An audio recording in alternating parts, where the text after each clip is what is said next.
Assalamualaikum warahmatullahi wabarakatuh. Waalaikumsalam warahmatullahi wabarakatuh. Bismillahirrahmanirrahim. Alhamdulillahi rabbil alamin. Wal akibatu lil muttaqin. Wala udwana illa 'alal zalimin.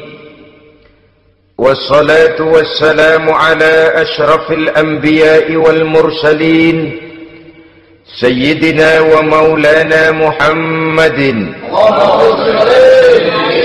وعلى آله وأصحابه المجاهدين الطاهرين أما بعد. Saudara-saudara kaum muslimin rahimakumullah.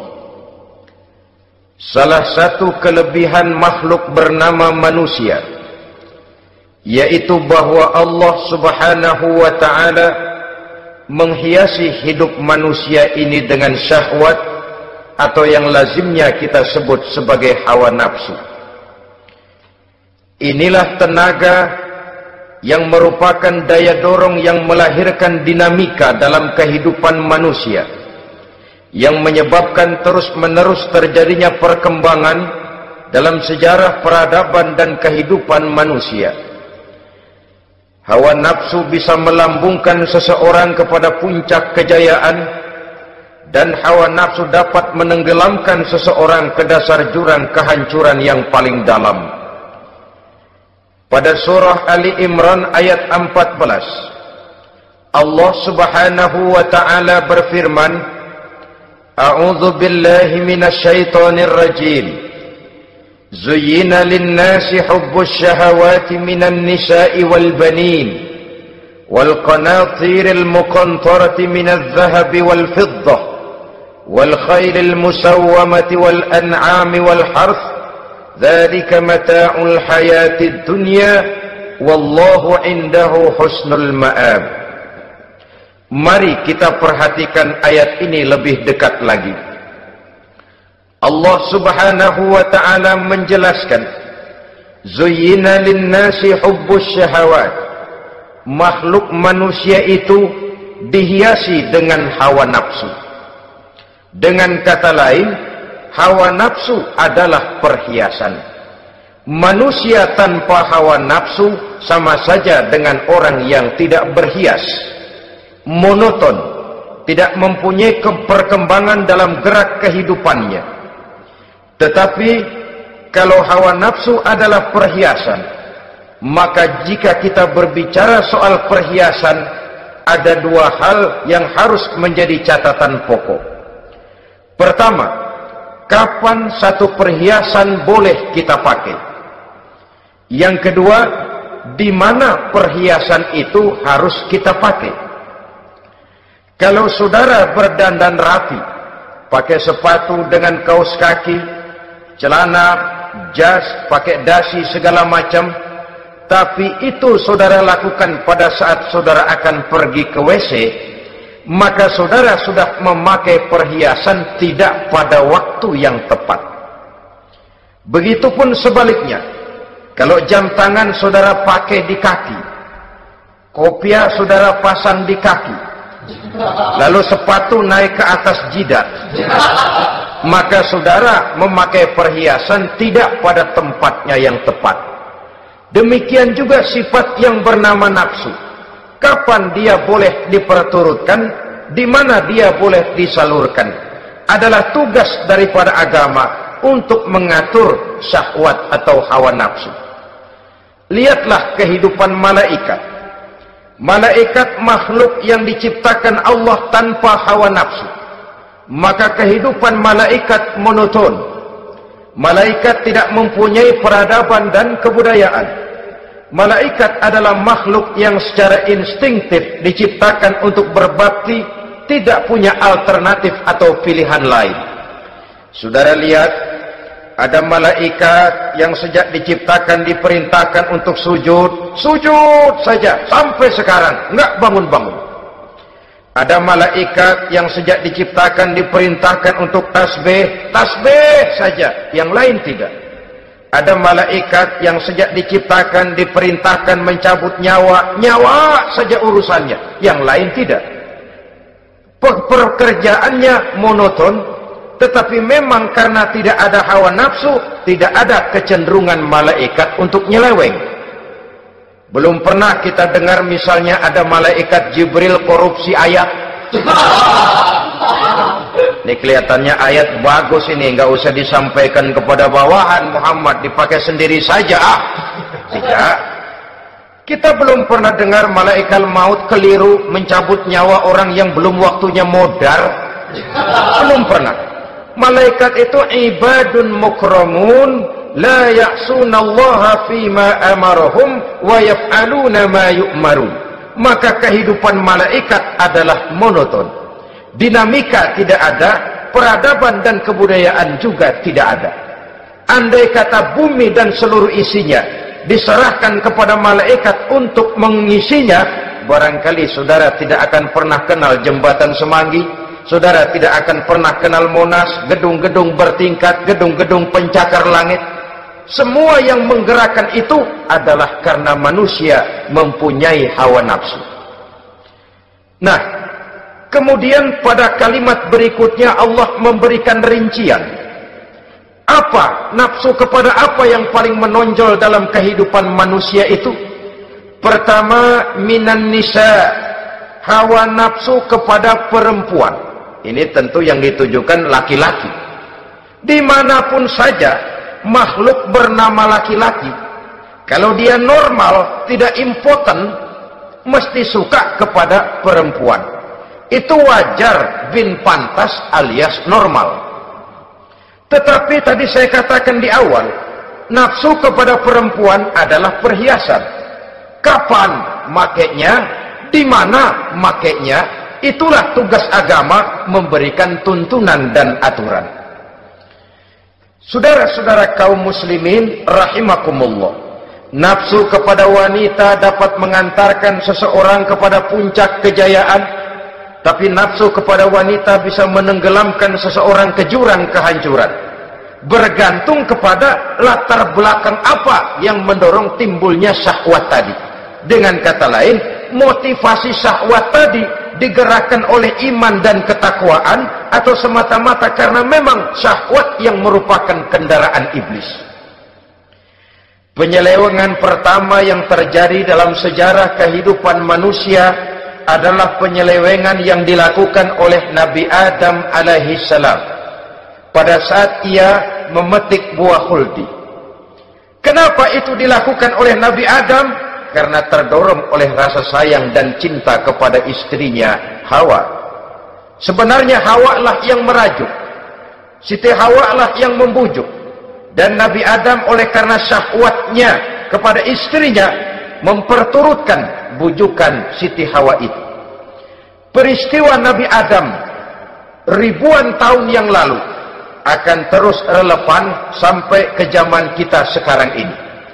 Berapa banyak orang-orang yang karena terlalu ingin menyenangkan istrinya, lalu tidak segan-segan melakukan perbuatan yang menyimpang, baik itu merugikan orang lain, merugikan masyarakat, bahkan merugikan bangsa dan negaranya. Seorang pedagang tidak akan segan-segan menipu, sebaliknya pun begitu. Tidak jarang wanita di dalam kelemahannya bisa menenggelamkan dunia. Seorang suami yang jujur, polos, lugu, sederhana bisa jadi koruptor ulung karena didorong-dorong oleh istrinya. Istrinya barangkali bisa saja dibakar-bakar oleh tetangganya. Suaminya jujur, sederhana, kepala bagian, tempatnya basah tapi melarat. Istri rupanya tidak sabar melihat gaya hidup yang makin konsumtif, persaingan yang makin tajam. Suaminya dikipas-kipasin. Kata istrinya, bang, tetangga sebelah kita lakinya pegawai kecil, bang, tapi gelangnya kayak pelek becak. Abang ini kepala bagian tidak bisa membelikan saya macam itu, percumalah. Kata suaminya, ya bagaimana bu, gaji saya cuma segitu-gitunya. Ya namanya kepala bagian, apaan, kayak sahabat dulu. Kalau Kalau sudah berpikir ke arah ini, artinya sudah ngipasi suaminya untuk melakukan tindakan yang tidak wajar. Saudara-saudara kaum muslimin rahimakumullah, sejak zaman klasik sampai kepada zaman kita sekarang ini, kita melihat kecenderungan syahwat kepada wanita ini. Julius Caesar yang katanya gagah perkasa, ternyata tunduk di bawah kaki Cleopatra. Napoleon Bonaparte, the Lion of Europe, singa daratan Eropa, luas kekuasaannya, gagah perkasa tentaranya, kepada siapa dia tunduk? Ke bawah kakinya Margaret Josephine. Demikianlah di zaman kita sekarang, kita melihat di Jepang, betapa Perdana Menteri Uno didesak mengundurkan diri dari jabatan Perdana Menterinya oleh karena terlibat skandal dengan geisha. Kita juga melihat di Amerika, betapa Senator Gary Hart dari Partai Demokrat yang masih muda, jenius, diharapkan masa depan Amerika lahir dari tangannya, terpaksa mengundurkan diri dari calon presiden oleh karena terlibat skandal dengan Donna Rice. Kita juga menyaksikan betapa parlemen dan kabinet di Inggris sempat geger oleh karena skandal Pamela Bordes, pelacur kelas kakap yang melanglang buana mencari sasaran-sasaran kakap. Ini adalah kisah kejatuhan yang diakibatkan oleh hubbus syahawat minan nisa. Oleh karenanya benar jika Nabi kita menyatakan an-nisa'u imadul bilad, wanita adalah tiang negara. Jikalau baik wanita, baik negara. Jikalau rusak wanita, hancur negara. Kalau syahwat kepada wanita cuma semata-mata karena syahwat, maka seorang laki-laki akan memandang wanita cuma sekedar alat pemuas hawa nafsu. Nilainya rendah. Sedangkan agama kita mengajarkan ma akraman nisaa illa karimun wa ma ahanan nisaa illa laimun, kata Nabi. Tidak akan menghormati kaum wanita kecuali orang-orang yang terhormat, dan tidak akan merendahkan derajat kaum wanita kecuali memang orang-orang yang rendah moralnya.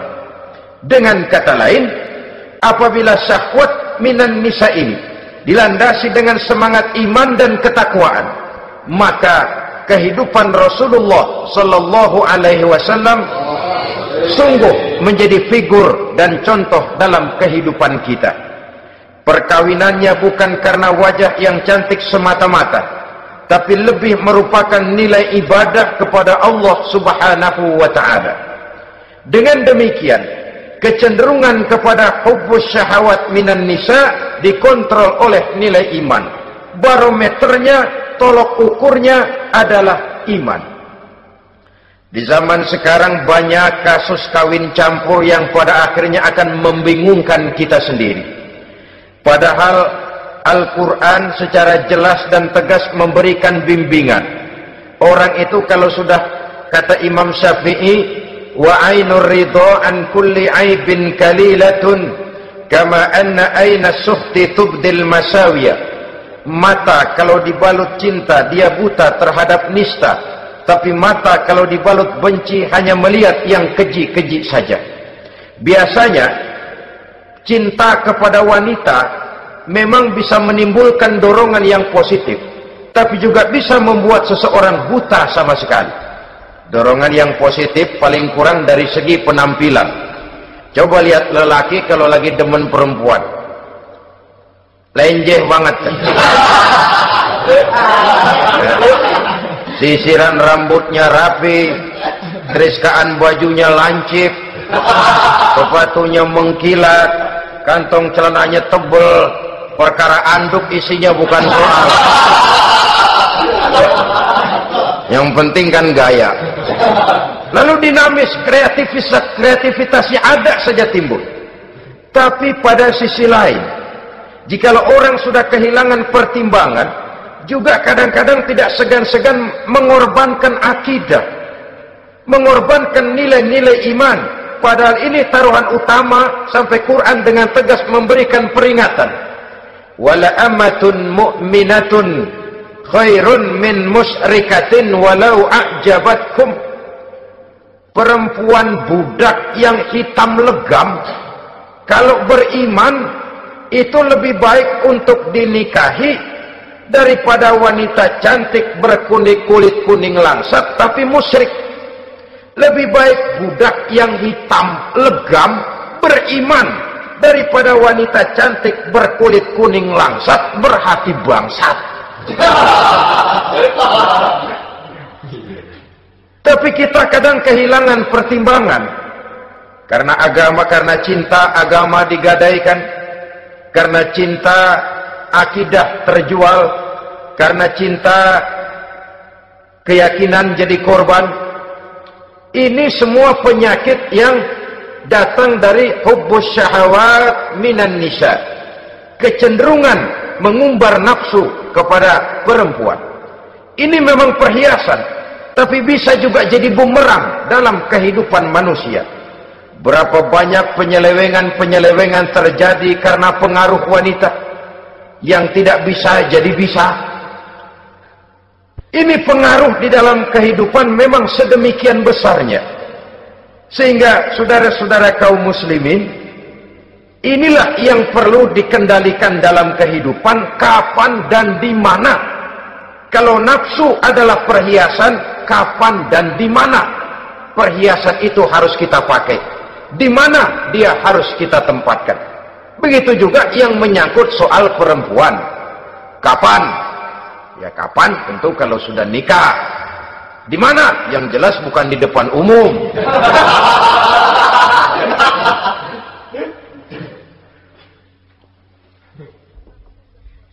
Ini nafsu yang pertama, minan nisa. Yang kedua, wal banin. Dihiasi juga manusia dengan kecintaan kepada banin. Makna banin di sini ay al-aulad, anak-anak laki. Kenapa disebut banin, anak-anak laki? Karena pertama, sering anak laki itu lebih jadi kebanggaan buat orang tuanya ketimbang anak perempuan. Sebabnya apa? Pertama, faktor nasab, silsilah lebih kuat kepada laki-laki ketimbang perempuan. Yang kedua, faktor cita-cita. Orang tua kalau punya anak laki-laki, cita-citanya panjang. Nak, kau nanti jadi dokter ya. Nak, jadi insinyur ya. Nak, jadi pilot ya. Nak, jadi pengusaha ya. Nak, jadi presiden ya. Tapi kalau dia punya anak perempuan, paling, ya nak, mudah-mudahan nanti kamu dapat jodoh orang baik, nak. Dapat jodoh orang soleh. Saudara-saudara, yang ketiga, anak perempuan itu kalau sudah berkeluarga, biasanya pindah kepada lingkungan keluarga lain. Sehingga orang berkata, punya anak perempuan banyak sebenarnya seperti agen. Artinya ada yang mau bawa, kan gitu. Ada yang minta, ambil. Ada yang berminat, buntel. Paling dia nengokin orang tuanya ya, lebaran. Ya syukur kalau sebulan sekali atau seminggu sekali, tapi minimnya kan lebaran. Dengan demikian dari garis nasab ini lebih kuat al-banin ketimbang al-banat. Manusia dihiasi dengan kecintaan kepada anak-anak. Sering karena terlalu cinta kepada anak, kita menjerumuskan anak. Terlalu sayang kepada anak, segala maunya kita perturutkan tanpa kendali dan kendala. Akhirnya sifat yang demikian itu malah mendorong anak untuk manja, tidak percaya kepada kemampuan yang dimilikinya, selalu mengandalkan kepada kebesaran, kemampuan daripada orang-orang yang dibanggakannya itu. Dan dalam kondisi demikian, kedewasaan dan tanggung jawabnya akan lambat berkembang. Maka Allah Subhanahu wa ta'ala memperingatkan bahwa harta dan anak bisa menjadi fitnah. Dalam ayat lain Allah juga memperingatkan, ya ayyuhalladzina amanu la tulhikum amwalukum wa auladukum an dzikrillah. Wahai orang-orang yang beriman, jangan sampai hartamu dan anak-anakmu memalingkan kamu daripada mengingat Allah. Jangan sampai kesibukanmu kepada anak dan harta benda menyebabkan kamu sampai lupa mengingat Allah Subhanahu wa ta'ala. Berapa banyak manusia yang tenggelam dengan melupakan Allah, jauh dari agama, jauh dari tuntunan syariat, oleh karena disibukkan oleh persoalan anak dan persoalan harta benda. Maka satu-satunya jalan, jikalau kita tidak ingin anak kita sampai memalingkan kita daripada mengingat Allah, nilai-nilai keimanan harus ditanamkan kepada mereka sedini mungkin. Dengan bekal ini, maka mereka, anak-anak kita, insya Allah tidak akan membuat kita orang-orang tua ini berpaling daripada mengingat Allah, berpaling daripada kehidupan beragama. Memang karena anaklah kita orang tua peras keringat banting tulang, pergi pagi pulang sore cari nafkah. Karena anaklah kita orang tua, kepala jadi kaki, kaki jadi kepala. Asal mereka bisa menikmati hari depan yang lebih baik dari yang kita nikmati sekarang ini. Tapi berapa banyak juga orang-orang tua yang tidak sadar akan amanah berupa anak ini.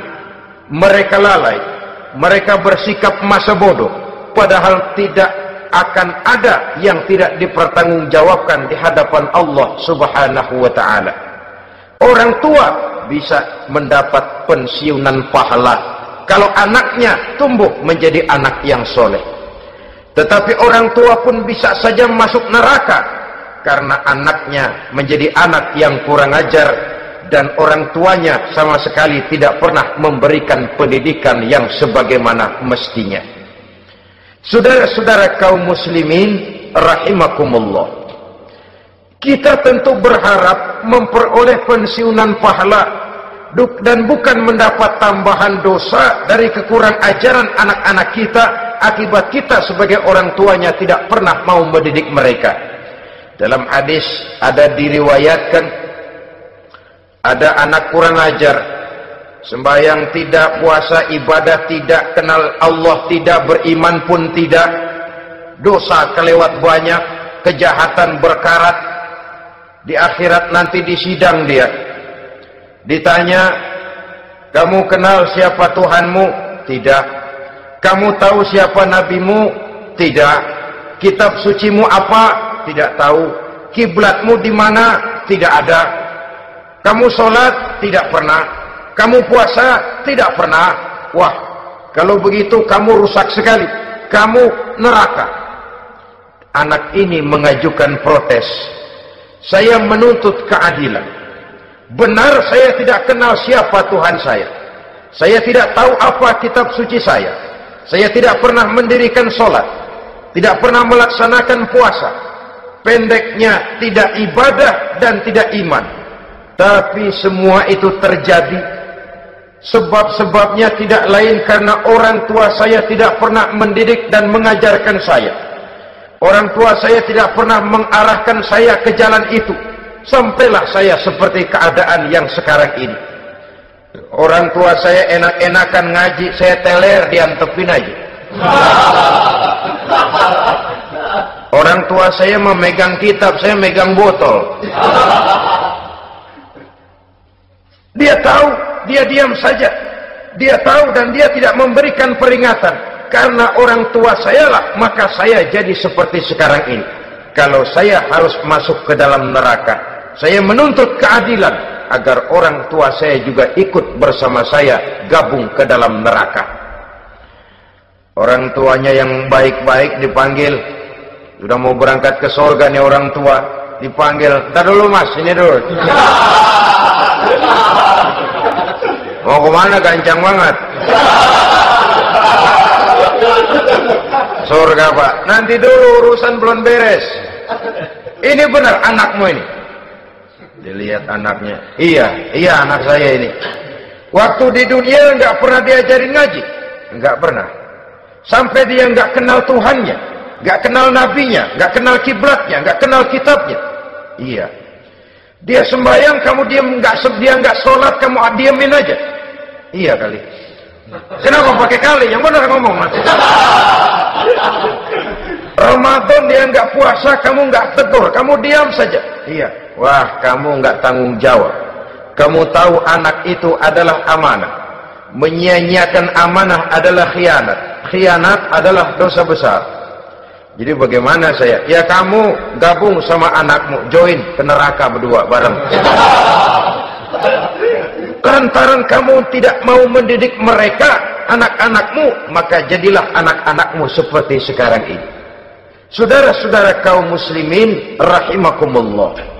Sebaliknya, jikalau anak-anak kita yang kita cintai ini, yang merupakan buah hati belahan jantung, tumbuh dan berkembang menjadi anak-anak yang soleh, yang bermanfaat bagi masyarakatnya, bagi agama, bangsa dan negaranya, kita orang tuanya bolehlah tentram menerima pensiunan pahala. Menerima pensiunan pahala dari kesolehan anak yang ditinggalkannya. Alangkah nikmatnya mendapat pensiunan pahala. Terbaring kita di bawah pohon kemboja, nilai kebaikan kita dikenal orang, nama kita akan tetap hidup. Oleh karena kita meninggalkan anak-anak yang tumbuh menjadi generasi yang soleh, bukan anak yang salah. Oleh karenanya, kecintaan kepada anak jangan sampai membuat kita lalai dari mengarahkan mereka kepada kehidupan beragama. Di zaman sekarang ini, kecenderungan kita mengarahkan anak pun sudah kepada kecenderungan yang berbau materialistis. Maka yang ramai bagaimana anak bisa mengejar program MBA, Master of Business Administration, supaya keluar bisa jadi manajer. Bagaimana anak lalu kursus komputer, supaya keluar menjadi tenaga yang canggih di bidang komputer. Ya, kalau dia perempuan cantik, bagaimana dia bisa masuk Akademi Sekretaris and Management, supaya bisa jadi sekretaris. Atau bagaimana dia bisa masuk sekolah nyanyi, supaya nanti jadi penyanyi dengan tarik suara, uang lalu mengalir ke dalam kocek jutaan nilainya.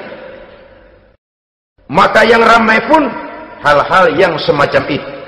Dalam pada itu, pengajian, kursus-kursus keagamaan, study club yang membicarakan masalah-masalah agama, ramainya kadang-kadang kalau bulan Ramadan, dianggap training center.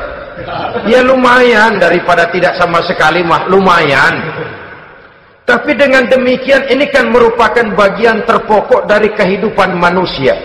Alangkah idealnya jika dia mengantongi gelar MBA, Master of Business Administration, tapi punya nilai iman yang tangguh, ahli komputer, tapi punya keyakinan beragama yang mantap. Saudara-saudara kaum muslimin rahimakumullah, kecintaan kepada anak-anak sering mendorong seseorang untuk menimbulkan sifat nepotisme. Segalanya serba garis keturunan. Sejak ia jalur birokrasi sampai ke dalam kehidupan sehari-hari, nepotisme ini bisa terlihat.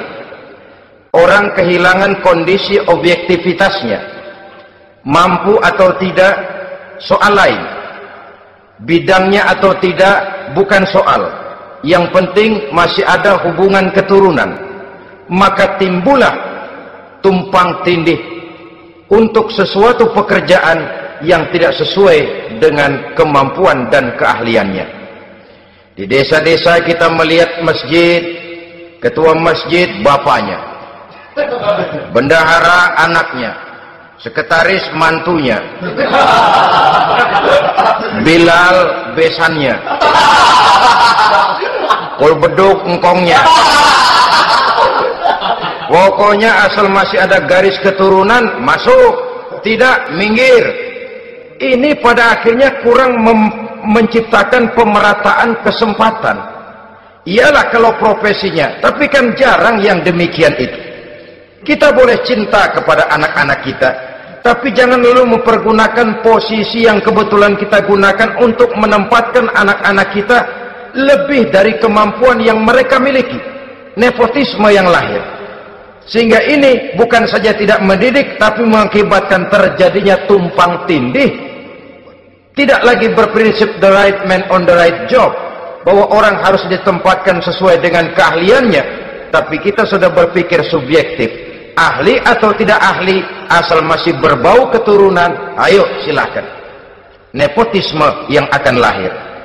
Oleh karenanya, mencintai anak adalah sesuatu yang merupakan perhiasan di dalam kehidupan.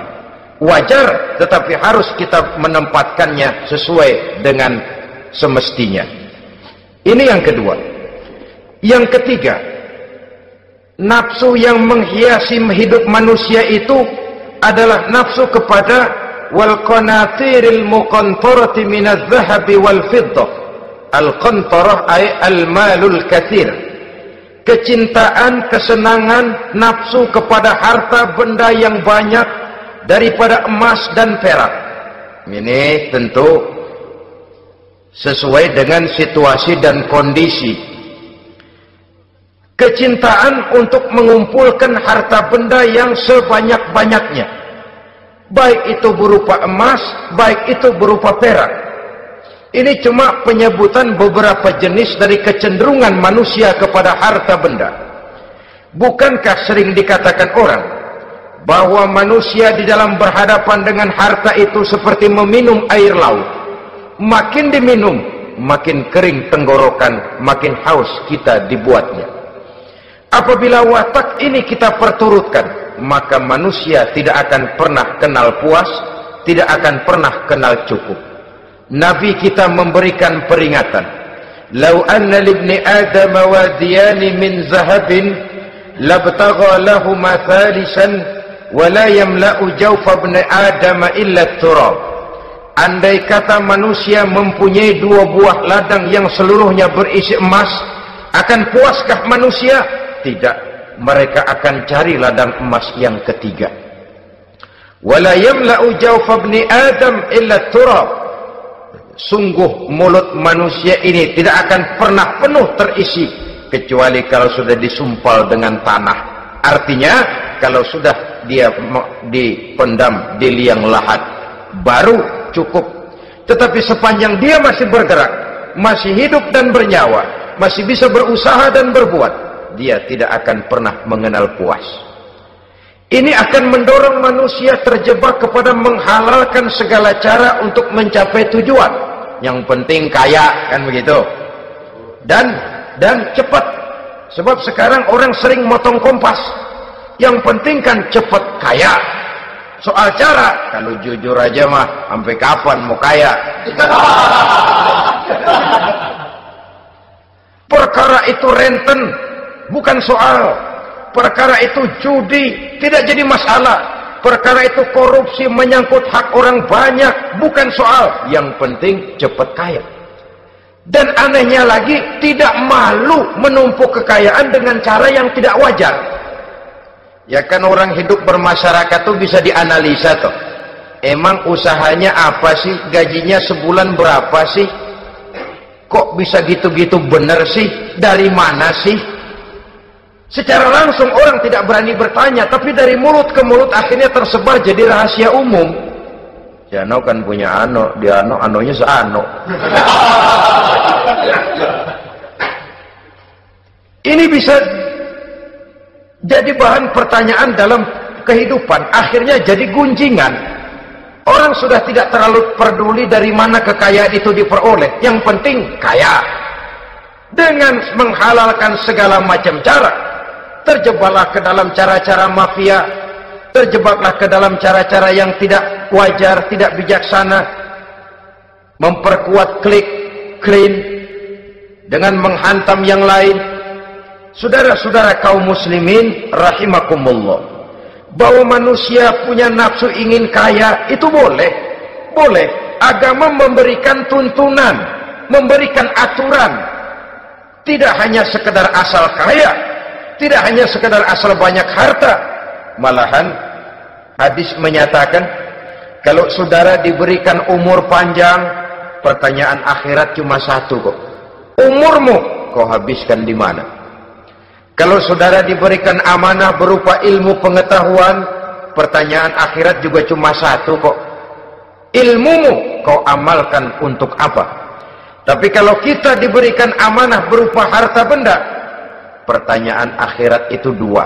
Min aina iktasabahu wa fima anfaqahu. Dari mana hartamu kau dapat, kemana hartamu kau belanjakan. Dari mananya ditanya, kemananya juga ditanya. Depan belakang ditanya. Dan kalau mempergunakan harta untuk kesenangan syahwat, orang berani bukan main. Tapi kalau untuk kepentingan agama, yang hakikatnya untuk kepentingan dirinya sendiri, berat seperti nyabut bambu dari ujung. Orang kalau menyumbang masjid 100.000, itu kan zahirnya memberikan panitia masjid. Tapi hakikatnya kan dia nabung buat dirinya sendiri.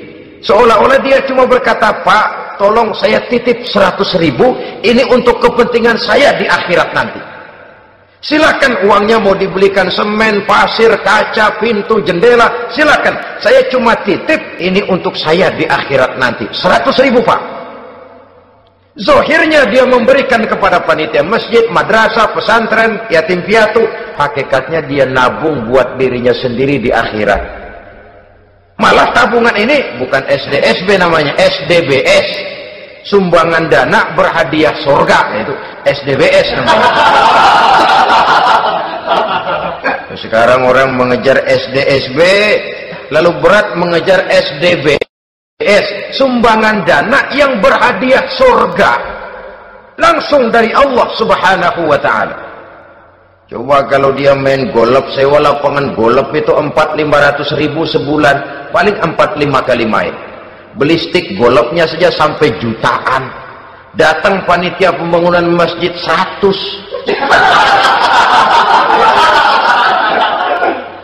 Minta didoain masuk surga lagi. Surga 100.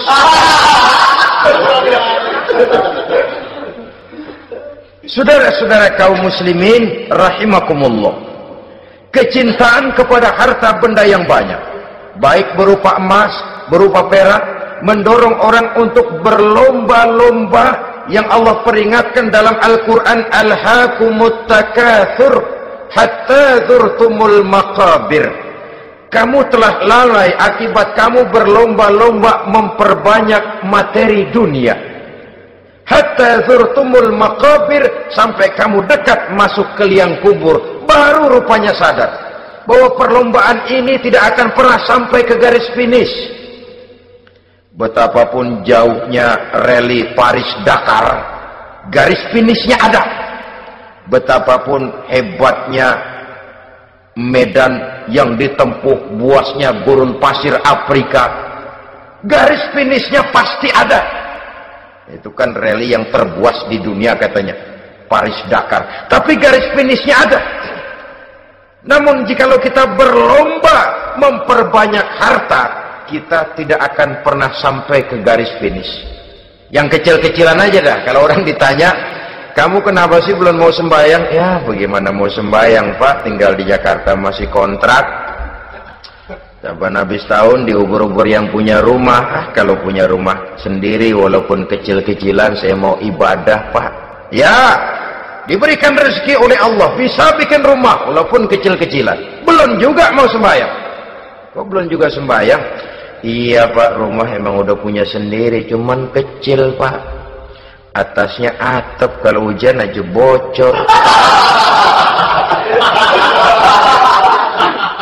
Kalau bisa bikin rumah yang permanen, Pak, tenang, saya ibadah, sembahyang saya rajin. Iyalah, diberikan rezeki, bisa bikin rumah permanen. Bagus rumahnya. Lain lagi. Iya, rumah sudah permanen, tembok, kubin, cuman isinya belum ada, Pak, perabotannya. Kalau punya peralatan rumah tangga yang memadai, tenang, saya ibadah. Diberikan juga rezeki, bisa beli perabotan rumah tangga yang lumayan. Di atas tekelnya sudah pakai karpet, mebelnya spaghetti, tempat tidurnya alga spring bed, dan low pillow, ada kulkas, ada TV, di sebelah TV ada kunci mobil. Kuncinya mobilnya.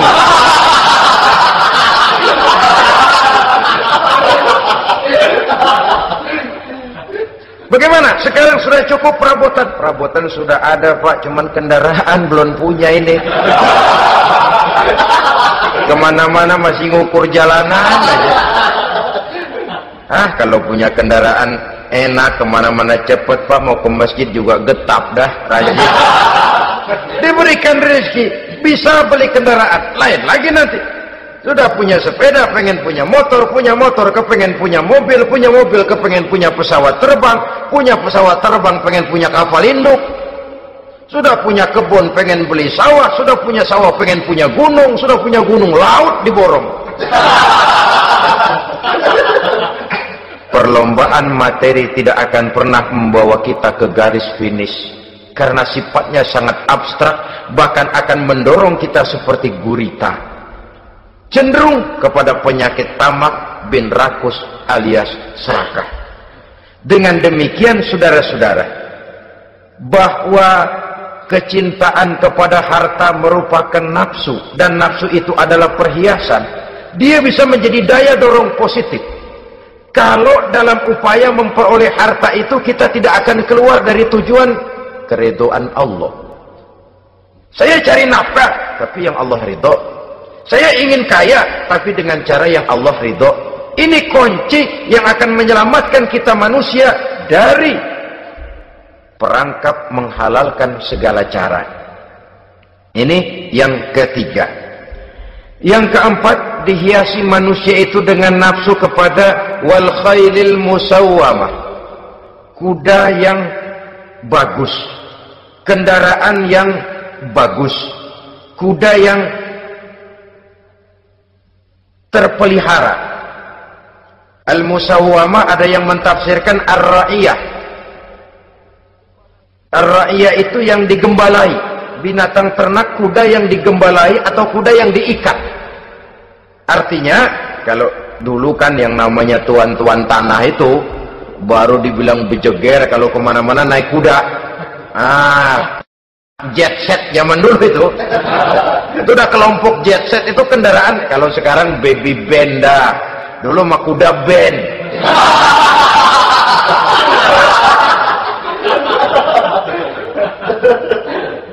Manusia punya kecenderungan suka kepada kendaraan, apalagi di zaman sekarang ini. Wah, iklan-iklan itu kan sangat menggoda kita, melayani segala macam bentuk penjualan. Nah, ini lalu terangsang biar duit cekak. Kalau udah ngebaca itu, wah berani banget dah. Tahu duit nggak mungkin cukup, tapi begitu baca melayani segala macam bentuk penjualan dengan fasilitas ringan. Nah, jadi dah. Jadi juga punya mobil, jadi dah.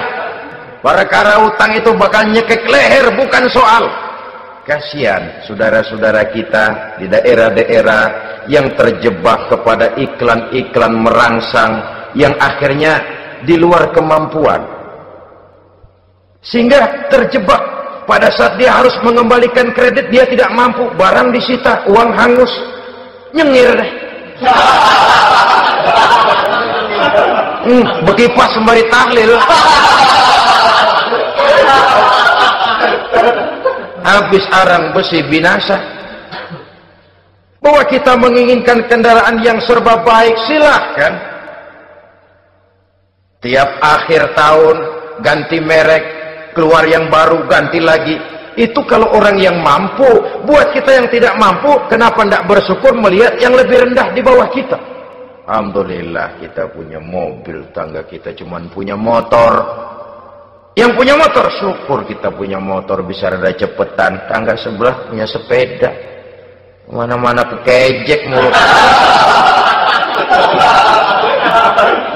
Yang punya sepeda, alhamdulillah punya sepeda. Tangga sebelah kemana-mana jalan kaki. Yang jalan kaki, syukur masih bisa jalan. Teman sebelah lumpuh bertahun-tahun. Yang lumpuh, alhamdulillah masih hidup. Tangga sebelah kemarin out, nggak balik lagi.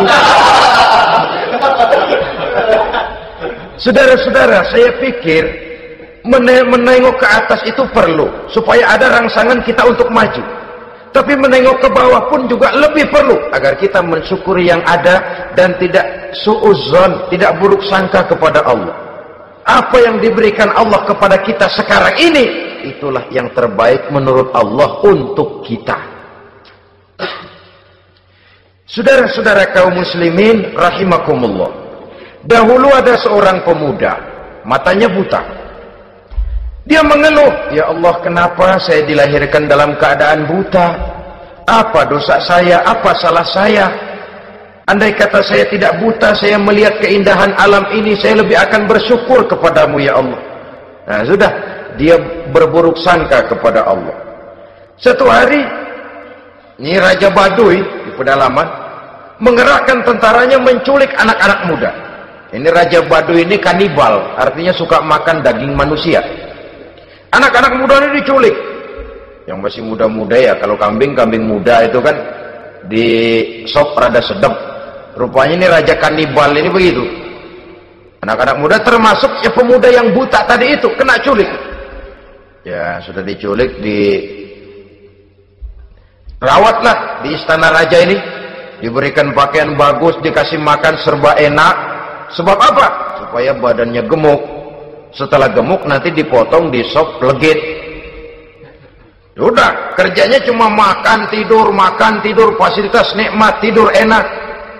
Udah giliran dapat 1 bulan 2 bulan kemudian, ketika mau diambil anak-anak muda ini, raja sendiri yang milih mana yang di sop duluan nih.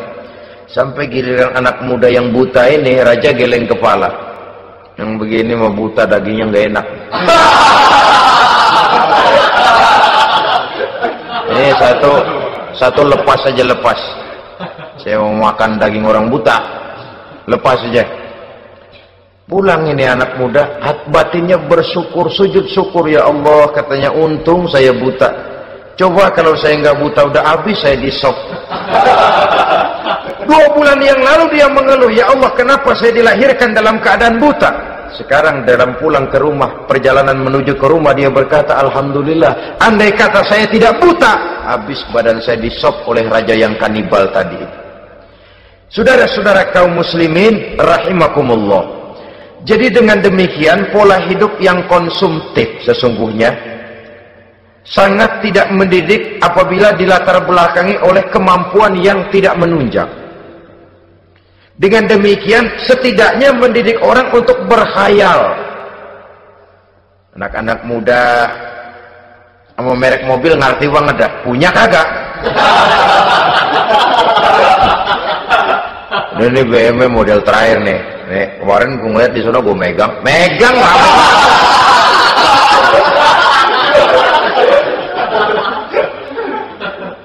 Tulul amal ini kalau tidak diimbangi dengan saluran yang positif, dia akan terjebak kepada penyakit tulul amal, panjang angan-angan. Baiklah ya, wal khailil musawwamah. Yang keempat, yang kelima maksud saya, wal an'am, cinta kepada binatang ternak. Manusia ini kan punya kecenderungan macam-macam. Setelah rumahnya bagus, hartanya banyak, kendaraannya cukup, ingin beternak. Jadilah peternak. Ini kecenderungan manusia, wajar saja sepanjang didapat dan dilakukan dengan cara-cara yang wajar. Wal hars, dan tumbuh-tumbuhan, bertani, bersawah, berladang, itu merupakan kecenderungan daripada manusia.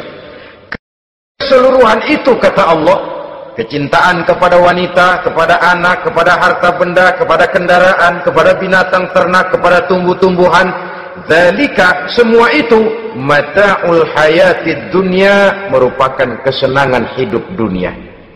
Berapa lama kesenangan hidup dunia? Sebentar, seumur manusia. Seumur manusia. Bahkan kadang-kadang pada saat dia masih hidup pun orang tidak sepenuhnya sempat menikmati kesenangan hidup dunia. Apabila ajal datang, selesailah kehidupan dunia sampai di situ.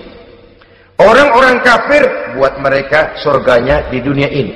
Bila kehidupan di dunia selesai, selesailah sudah surganya sampai di situ. Kesemua itu, kata Allah, merupakan kesenangan daripada kehidupan di dunia. Wallahu indahu husnul ma'ab, dan Allah mempunyai tempat kembali yang sangat baik. Nah, setelah Allah menjelaskan semua itu, pada ayat yang ke-15 Allah memberikan jalan keluarnya. Memperturutkan nafsu kepada wanita, anak-anak, harta benda, kendaraan, binatang ternak. Bijaksanakah itu? dalam ayat ke-15 surah Ali Imran ini Allah memberikan penjelasan tuntas. Qul a'unabbi'ukum bi khairim min zalikum. Katakan kepada mereka Muhammad, maukah kamu aku beri kabar yang lebih baik dari semua itu? Lebih baik daripada kesenanganmu kepada wanita, kepada anak-anak, kepada harta benda, kepada kendaraan dan sebagainya. Mau kamu aku beritahu yang lebih baik daripada semua itu? Jawaban tentu mau. Kalimatnya bukan ukhbirukum, a'unabbi'ukum. An-naba itu berita yang besar. Lain dengan al-khabar, itu berita biasa saja. An-naba, sehingga pembawa berita disebut nabi. Dari naba yanbi, pembawa berita yang benar. A'unabbi'ukum, maukah aku tunjukkan kepada satu berita yang benar-benar besar dan benar-benar lebih baik dari yang semua disebutkan tadi. Apa jalan keluarnya? Lillazina taqaw 'inda rabbihim jannatun tajri min tahtihal anhar. Bagi orang-orang yang bertakwa kepada Allah, mereka akan mendapatkan surga yang di bawahnya mengalir sungai. Khalidina fiha, mereka akan kekal di dalamnya. Wa azwajun mutahharah, dan mereka mendapat istri-istri yang suci. Wa ridwanum minallah, dan keridhaan daripada Allah Subhanahu wa taala. Kalau kamu hai orang-orang yang beriman, kalau kamu hai manusia menyangka bahwa nafsu kepada wanita, anak-anak, mengumpulkan harta benda, kendaraan yang menarik, binatang ternak dan tumbuh-tumbuhan itulah yang lebih baik untuk kesenangan dunia, memang itu kesenangan dunia. Tapi nih, seolah-olah kata Allah, nih, saya kasih tahu kamu, aku beritahu yang lebih baik dari semua itu. Apa? Takwa kepada Allah. Kecintaan kepada wanita. Kalau takwa dasarnya, orang nggak amburadul, nggak semrawut. Enggak, pokoknya gue masalah perempuan dan membuat terus. Tapi punya kaidah, punya norma. Demikian juga kepada anak-anaknya. Demikian juga kepada harta benda. Pokoknya asal harta, mau halal, mau haram, takuk terus deh. Semuanya dilandasi oleh taqaw, lillazina taqaw, oleh ketakwaan kepada Allah.